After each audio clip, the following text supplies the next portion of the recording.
Ok.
¿Sí se mira bien?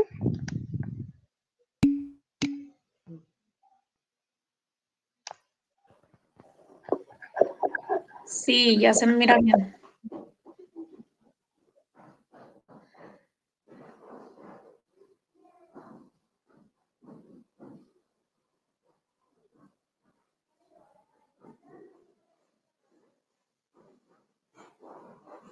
Ah,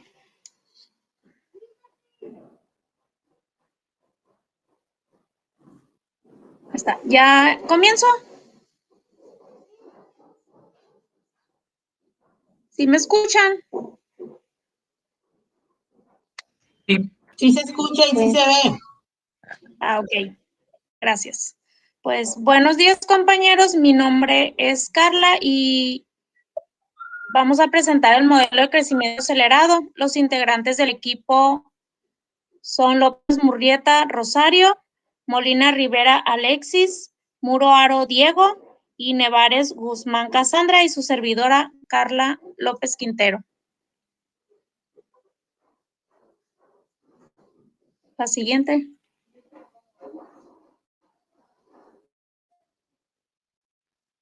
¿Qué es el modelo de crecimiento acelerado o en qué consiste? Este modelo fue creado en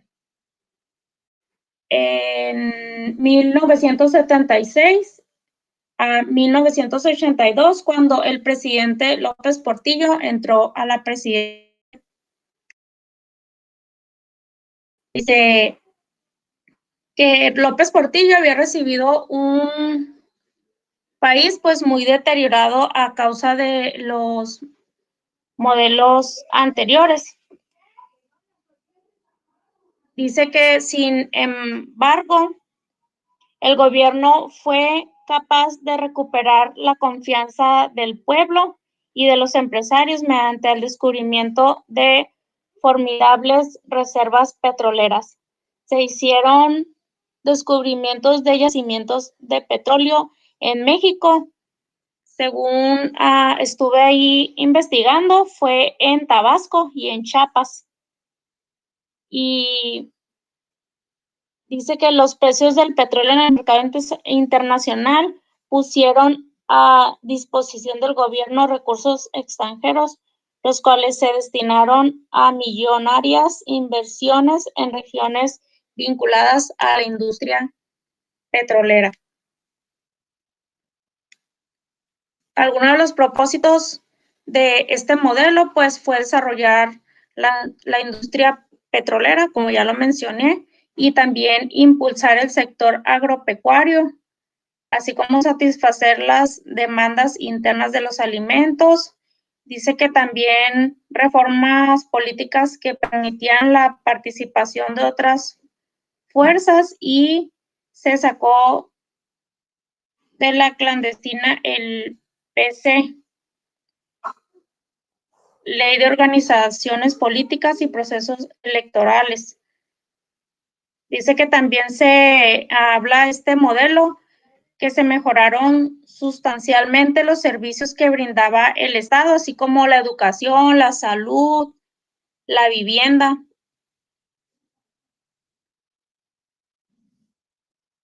Siguiente.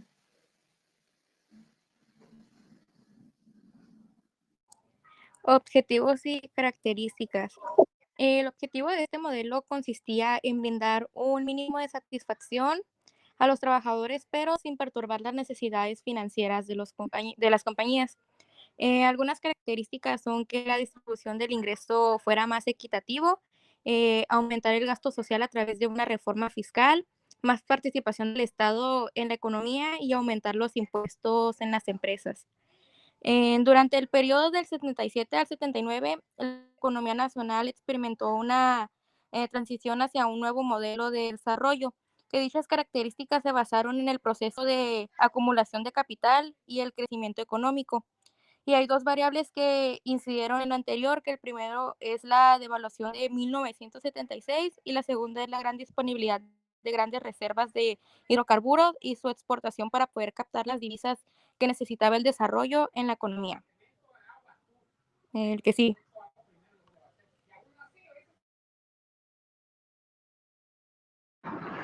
Yo les voy a leer los antecedentes. En el mes de noviembre del año de 1973, debido a la economía mundial que se veía en esa época, la OPEP, que sería la Organización de Países Exportadores de Petróleo, tomó la decisión de elevar los precios del petróleo. En el aumento de la deuda pública, esto provocó la inflación y la devaluación de la moneda, perdiendo un 58% de su valor. Todo lo sucedido favoreció para que el desarrollo estabilizador se debilitara y diera paso al crecimiento acelerado, el cual sucedió en la presidencia de López Portillo.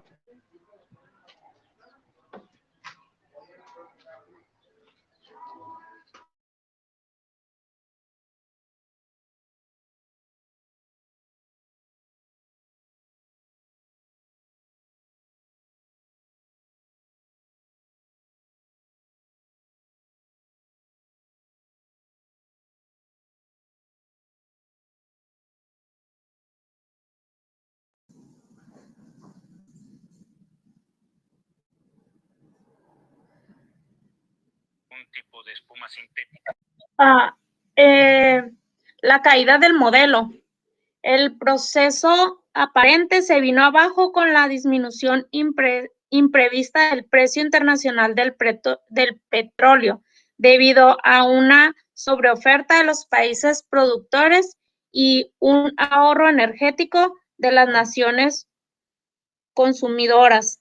Este desplome en el precio a finales de 1981 tuvo un efecto negativo bastante serio en las finanzas públicas, debido a que se asumía erróneamente que el precio se mantendría alto. El gobierno mexicano insistía en el gigantismo del aparato gubernamental, así como el ritmo desmesurado de gastos, contribuyendo obras rimbombantes que acabarían abandonadas. Este escenario económico llevó a la despreciación de la moneda mexicana frente al dólar con un 400%, presentado un proceso de inflación inédita. Los precios se sextuplicaron con respecto al comienzo del sexenio. Finalmente, el gobierno anunció que no podía afrontar los pagos programados de la deuda. El gobierno finalizó siendo objetado por todos los sectores de la sociedad mexicana, tachándolos de corruptos y ineficientes.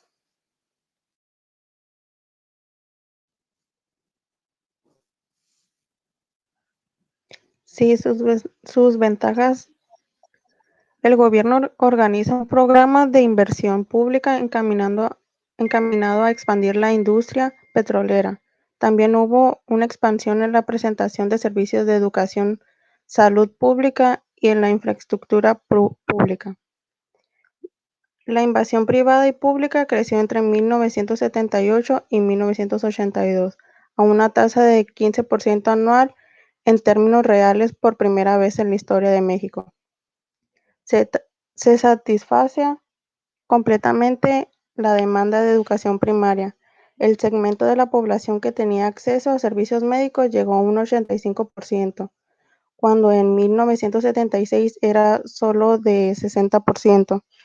El gobierno aplicó el impuesto al valor agregado y creó importantes instrumentos de política. Además, se crearon diferentes organismos como Consejo Nacional para la Cultura y Recreación, entre otros trabajadores, Instituto del Fondo Nacional para el Consumo de los Trabajadores, Sistema Alimentario Mexicano. También creó los certificados de la Tesorería de la Federación, que se convertirían en los bonos nacionales más importantes del gobierno. Y sus desventajas: hubo un crecimiento de la deuda externa y devaluada de la moneda mexicana. El déficit financiero del sector público en la relación al PIB ascendió del 6.7% en 1976 al 14.8% en 1981.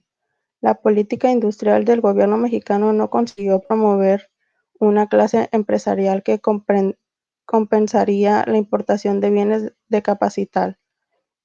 Las empresas se dedicaban a fabricar productos de consumo inmediato subsidiados por el Estado, con un precio elevado y de mala calidad, sin atender temas esenciales como el perfeccionamiento tecnológico y científico. La caída de los ingresos petroleros condujo a un déficit en 1981 de un 14.7% y en 1982 del 17.6%. Por otro lado, la deuda pública externa se desbocó de 4.300 millones de dólares en 1970 a un 58.900 millones en 1982. Control de cambios y nacionalización de la banca. Ante la fuga tremenda de capitales que se estima en 22,000 millones de dólares estadounidenses, el estancamiento y la crisis de 1982 a 1995 fueron consecuencias tanto del deterioro de las instituciones, así como de los desequilibrios fiscales surgidos de 1971 a 1981. Y bueno, aquí hay unas referencias donde gusten buscarlas. Bueno, por nuestra parte sería todo.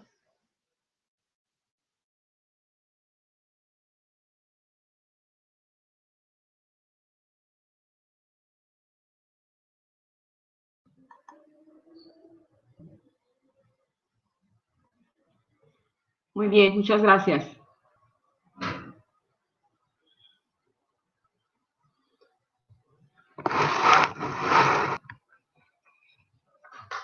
Vale aquí comentar que en este periodo de López Portillo, pues sucedió esa situación que se le denominó el herado, ¿no? Pero en realidad el nombre original del modelo era Alianza para la Producción, que al término de Luis Echeverría Álvarez, entra en el poder López Portillo del 76 al 82, y entonces por el hecho de haber encontrado los yacimientos de petróleo y haber utilizado esta producción petrolera como una válvula de escape de la crisis en la que se encontraba nuestro país, se glorificó mucho, ¿no? Y entonces se dijo que eso tenía que darse en un arranque de crecimiento acelerado para nuestro país. ¿Sí? Y que por lo tanto, eso era lo que iba a mantener, pero no se contaba precisamente con que la OPEP, la Organización de los países productores de petróleo, ¿verdad? Pues se iban a sesionar, iban a llegar a acuerdos y entonces iban a exigir que todos metieran ese aceleramiento a la producción de petróleo. Y entonces al haber tanta competencia, ¿verdad? Pues el precio del petróleo baja. Y entonces eso hace que pues se tenga que vender a más bajo costo.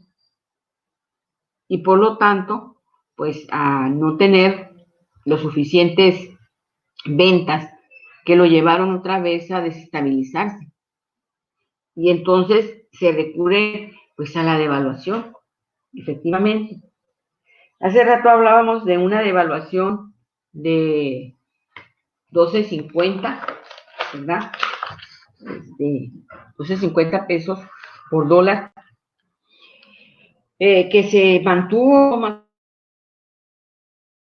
como desarrollo compartido, pero posterior a eso, ¿verdad? El dólar subió después de 22 años.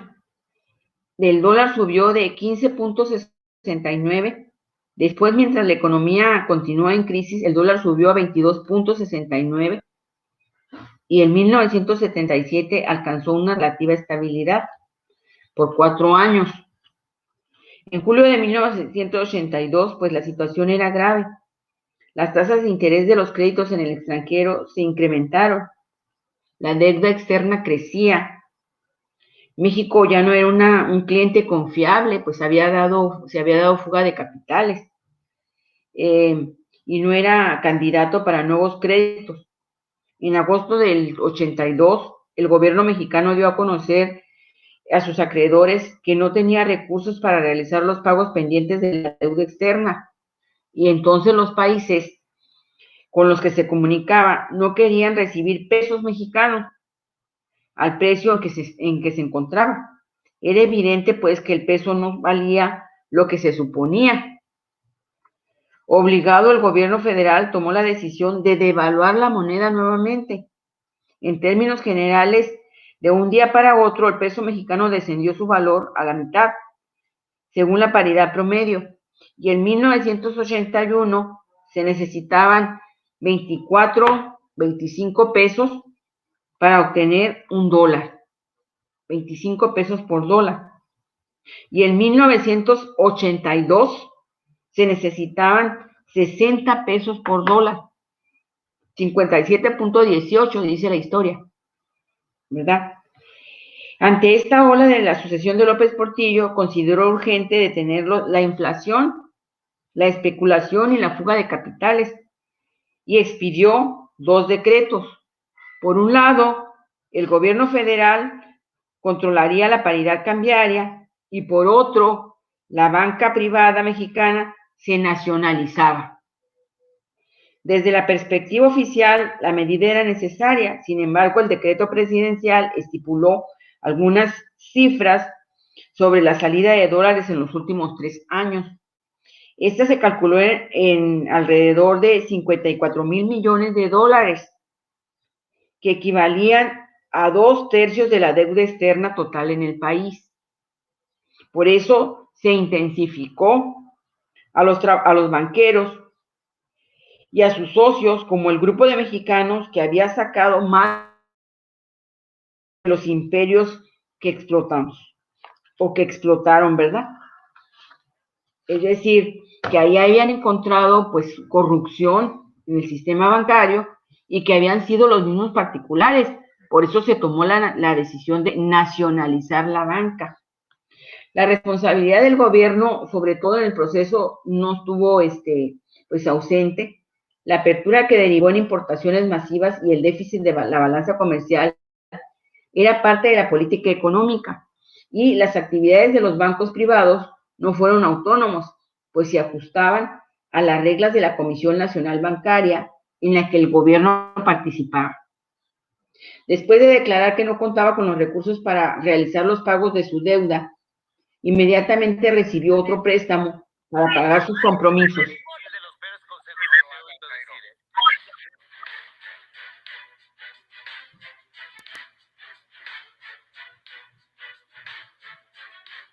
Que sorprenderá a los los puntos de venta no han cambiado en los últimos 20 años.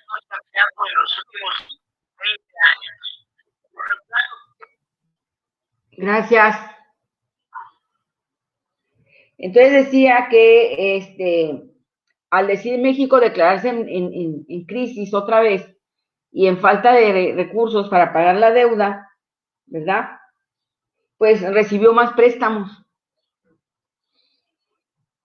Y esta vez el préstamo no fue de los bancos privados, sino del Fondo Monetario Internacional. Solo que para recibir los nuevos préstamos, el Fondo Monetario Internacional exigió algunas condiciones e hizo recomendaciones a las que México debió comprometerse, aunque implicara modificar su modelo económico. De no haber seguido las recomendaciones, el Fondo Monetario Internacional no habría otorgado nuevos préstamos. Así el gobierno federal tuvo que dar un giro y modificar su modelo económico, reorientándolo hacia un esquema de corte neoliberal que se implementó en la siguiente administración, ¿verdad? Entonces, eso ya nos da la pauta para introducirnos, pues, al modelo neoliberal. O sea, en los 80s, en el 82, que termina el periodo de López Portillo, al declararse sin recursos, pues ya no le prestan los bancos, pero le presta el Fondo Monetario Internacional. La institución del dinero, de todo, te dice, yo te voy a prestar para que salgas de la crisis, pero tienes que cumplir esos requisitos. Y el primero de ellos que le impone es, ¿verdad?, cambiar de modelo económico y darle realismo, ¿sí? Que es cuando empezar también a hacer de las suyas, pues, los siguientes presidentes que presidieron el modelo neoliberal. Viene después de José López, quien es, ¿verdad?